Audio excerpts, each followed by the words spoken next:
ফের পুলিশের একাংশের ভূমিকা নিয়ে প্রশ্ন তুললেন পরিষদীয় মন্ত্রী ও তৃণমূল বিধায়ক শোভনদেব চট্টোপাধ্যায়।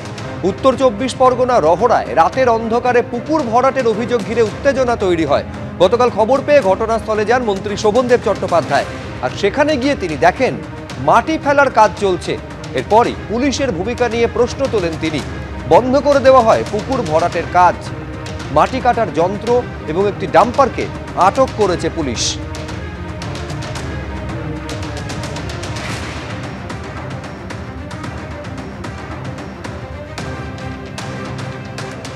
এগুলো করতে একদিনও হয়নি, এটা অনেকদিন ধরে চলছে। মুখ্যমন্ত্রী বারবার করে বলছেন যে জলাশয় বন্ধ করা চলবে না, জলাশয় বন্ধ করা চলবে না, বারবার করে বলছেন, বিধানসভায় বলছেন, বাইরে বলছেন, নবান্ন থেকে বলছেন।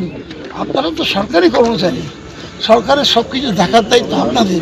আপনাদের চোখের সামনে এত বড় জায়গায় এত মাটি ফেলা হয়ে গেল, এটা আমরা তদন্ত করতে যাব। লক্ষ্য করলেন তো, সুপ্রিম কোর্টের রায় আছে, সমাজ যেখানে জল জমে থাকবে সেটা জলাশয়। কিন্তু আপনারা আইনের রক্ষক, আইন তো আপনারা জানেন। আপনি ওর বলবেন কি আমি বলেছি যে এটাকে এবং এই মাটি বা তুলে বার করবে, যে ফেলেছে সে বার করবে, আমরা করবো না। আমাদের এত পয়সা নেই, যে ফেলেছে সে তাকে বার করতে হবে, আবার পুরো ব্যবস্থা ফেরত করতে হবে।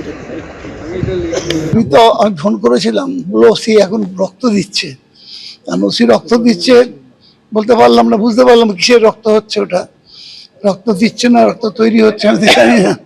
তা আমি ওসিকে বললাম, ওসি ধাপে আমি কমিশনারকে ফোন করলাম। কমিশনার বললাম এক্ষুনি অ্যাকশন নিচ্ছি। আমি তো খবর পাওয়ার সঙ্গে সঙ্গে প্রশাসনকে জানাই, কারণ আমি এর বিরুদ্ধে বলে আমি জানাই, প্রথম থেকেই জানাচ্ছি।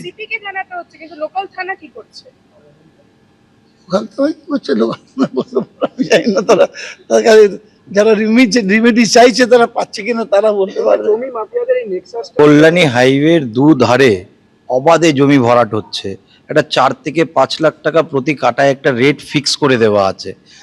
মাটি ভরাট থেকে শুরু করে কাগজ তৈরি করা দেওয়ার দায়িত্ব সবটাই তৃণমূলের নেতাকর্মীরা নিচ্ছে। তো যখন বাকি জমিগুলো ভরাট হচ্ছিল উনি কোথায় ছিলেন?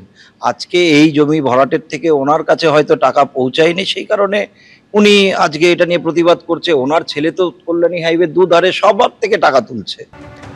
আসানসোলে দামোদর নদের ধারে বালিঘাটে গিয়ে বিক্ষোভ ও শাসানি বিজেপি বিধায়ক অগ্নিমিত্রা পালের। বৃহস্পতিবার সকালে আসানসোল দক্ষিণের বিজেপি বিধায়ক নিজের বিধানসভা কেন্দ্রের অন্তর্গত দামোদর নদের দামড়া বালিঘাটে যান। তাকে দেখে বালি ভর্তি ডাম্পার ফেলে চম্পট দেন কয়েকজন ডাম্পার চালক। ডাম্পারগুলি আটকে রেখে পুলিশেও খবর দেওয়া হয়। এরপরই বালি পাচার চক্রের দৌরাত্ম্য নিয়ে অভিযোগ তোলেন তিনি। যদিও আসানসোল পুরসভার তৃণমূল কাউন্সিলর অশোক রুদ্রর দাবি, ভোট আসতেই নাটক করছেন বিজেপি বিধায়ক। পুলিশ বেআইনি বালি পাচারের বিরুদ্ধে অভিযান চালায়।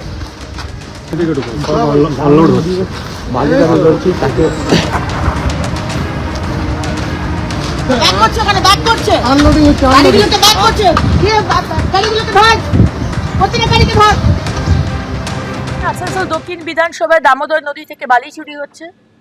বহুদিন ধরে খবর পাচ্ছিলাম, প্রেস কনফারেন্স করেছিলাম, ভাবলাম পুলিশ বোধহয় আটকাবে। তারপর দেখলাম না, পুলিশ প্রশাসন সবই এর মধ্যে রয়েছে। রাত থেকে শুরু করে সকাল অবধি বালি চুরি হচ্ছে। 100 খানা ট্রাক দাঁড়িয়ে রয়েছে, বড় বড় জেসিবি মেশিন নামিয়ে দিচ্ছে দামোদরের মধ্যে। সামনে 26-এর ভোটে কি করে ফান্ডিং তুলতে হবে, কি করে ক্রিমিনালদের পুষে তাদেরকে টাকা দিতে হবে, বোম বারুদ গুলি সব তুলে দিতে হবে। সামনে 26-এ তো করতে হবে, এগুলো জিততে হবে তো। আর সেই ব্যবস্থা মমতা ব্যানার্জি করছে। সামনে এক কথা বলেন, পিছনে এক কথা বলেন। সামনে বলেন বালি চুরি করা যাবে না, গ্রামের রাস্তা দিয়ে বড় বড় ডাম্পার যাবে না, কিন্তু ঠিক সেটাই হয়। কিন্তু আমরা দামোদরকে এইভাবে শেষ হতে দেব না। পাপ্পু মাঝি, বিবেক চক্রবর্তী ইলিগাল ঘাট চালাচ্ছে দিনের পর দিন।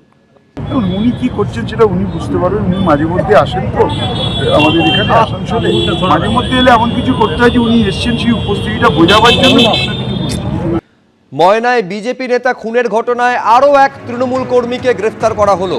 বাকচায় বিজেপির বুথ সভাপতি বিজয় কৃষ্ণ ভূঁইয়া খুনের মামলায় এনআইএর হাতে বুদ্ধদেব মণ্ডল নামে এক তৃণমূল কর্মী। আরো বিস্তারিত আমরা জানবো, আবির দত্ত আমাদের প্রতিনিধি রয়েছেন। আবির, ঠিক কি ভূমিকা এই খুনের ঘটনায় বুদ্ধদেব মণ্ডলের ছিল বলে এনআইএ তদন্তে উঠে এসেছে? দেখো, তোমাকে জানাই যে গতকাল ভোর 5টা থেকে সেই অঞ্চলে তল্লাশি অভিযান চালায় এনআইএ। এবং তল্লাশি অভিযান চালানোর পর এই বুদ্ধদেব মণ্ডল যে পলাতক অবস্থায় ছিল তাকে কিন্তু পাওয়া যায়, এবং তারপর তাকে পাওয়ার পর তাকে, সে একজন তৃণমূল কর্মী, তাকে দীর্ঘ জিজ্ঞাসাবাদের পর আজকে তাকে গ্রেপ্তার ঘোষণা করা হয়েছে।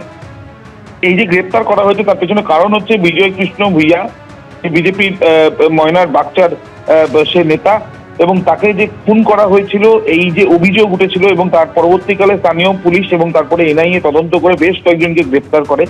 এবং 2023 সালে এই ঘটনা যখন ঘটে তখন 34 জনের বিরুদ্ধে মামলা করেছিল পুলিশ, এবং তদন্তভার এনআইএ যখন নেয় তারপরে বুদ্ধদেব সহ বেশ কয়েকজন পলাতক ছিল, বাকি বেশ কয়েকজন গ্রেপ্তার হলো, তাদের মাধ্যমেই বুদ্ধদেবের খোঁজ করা হলো। দীর্ঘ জিজ্ঞাসাবাদের পর বিভিন্ন তথ্য পেয়ে তারপরে তার খোঁজে ওই এলাকাতে যায় এনআইএ, এবং তারপরে তাকে কিন্তু ধরা হয়।